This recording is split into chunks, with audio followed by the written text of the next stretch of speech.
Assalamualaikum warahmatullahi wabarakatuh.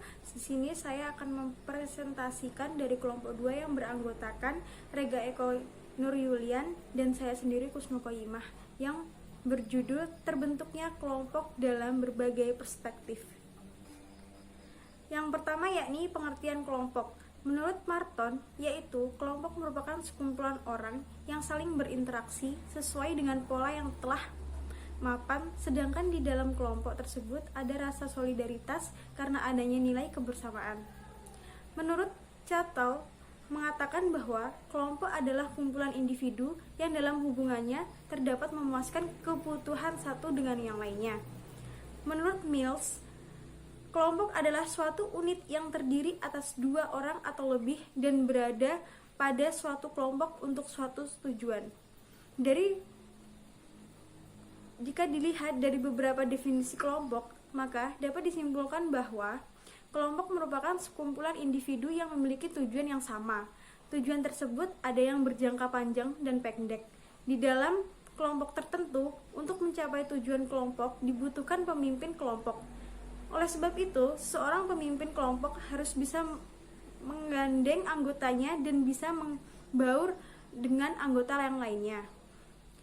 Kelompok di dalam masyarakat terdiri dari beberapa kelompok, misalnya kelompok bermain. Kelompok ini merupakan sekelompok manusia yang memiliki tujuan bersama yakni bermain. Selanjutnya yakni teori terbentuknya kelompok.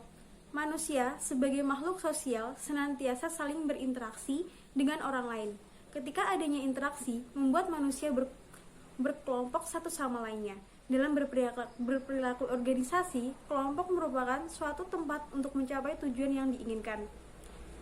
Kelompok mempunyai karakter dan jenis-jenisnya, daya tarik individu untuk berinteraksi dalam kelompok, dan dinamika kelompok.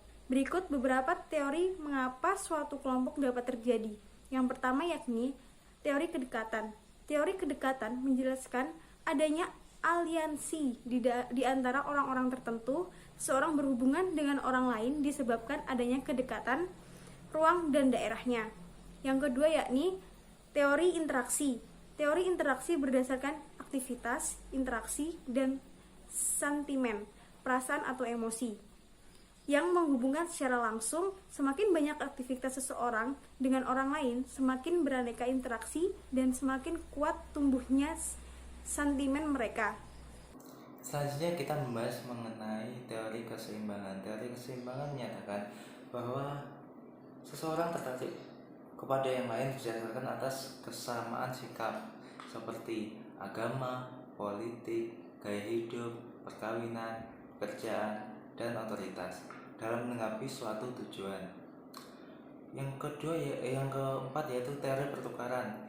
Teori ini memiliki fungsi yang sama dengan teori motivasi dalam bekerja. Teori kedekatan, interaksi, keseimbangan memainkan peran dalam teori ini. Secara praktis, pembentukan kelompok dapat terjadi dengan alasan ekonomi, keamanan, atau alasan sosial. Para pekerja umumnya memiliki keinginan afiliasi kepada pihak lain. Terus ada beberapa perspektif terbentuknya kelompok, yaitu yang pertama menurut psikodinamika. Psikodinamika dikembangkan oleh Sigmund Freud. Yang tidak tahu, Sigmund Freud itu salah satu tokoh terkenal dalam bidang psikologi yang dia membahas teori psikoanalisa. Perspektif psikodinamika merupakan bagian dari aliran individualis yang memiliki fokus terhadap perubahan sosial. Dikatakan psikodinamika karena teori yang mendasari mereka mengasumsikan bahwa perilaku berasal dari gerakan dan interaksi dalam mengasumsikan bahwa perilaku berasal dari gerakan dan interaksi dalam pikiran orang, di mana teori-teori ini menggunakan beberapa teknik untuk menafsirkan bagaimana pikiran orang bekerja dengan mengamati perilaku mereka. Teori psikodinamik menekankan bahwa pikiran, rasa, perilaku, dan keduanya saling mempengaruhi dan dipengaruhi oleh lingkungan sosialnya. Dengan demikian kelompok bisa terbentuk. Tentunya kelompok menurut yang kedua terbentuknya kelompok menurut perspektif sosiobiologis. Sosiobiologis dipengaruhi oleh Darwin. Pendekatan ini fokus pada keinginan manusia untuk hidup lebih lama. Sosiobiologi diambil dari dua kata, yaitu sosial dan biologis. Sosiologi berarti ilmu yang berkembang sejak lama, ilmu yang menerangkan bagaimana manusia berinteraksi. Sebagai sebuah ilmu, sosiologi merupakan pengetahuan kemasyarakatan yang tersusun dari hasil pemikiran ilmiah dan dapat dikontrol secara kritis atau umum. Sedangkan pengertian sosiobiologi adalah deskripsi gejala sosial yang dianalisis dari ilmu biologi. Membahas mengenai keterkaitan kelompok dengan sosial biologis adalah di mana menurut pandangan sosiobiologis orang bergabung dengan kelompok untuk memuaskan keinginan yang kuat untuk mempunyai pertalian dan hubungan sebagai anggota. Ketiga, terbentuknya kelompok menurut perspektif perbandingan sosial. Dalam perbandingan sosial ini mengemukakan bahwa tindak komunikasi dalam kelompok berlangsung karena adanya kebutuhan dari individu untuk membandingkan sikap, pendapat, dan kemampuan dalam individu lainnya.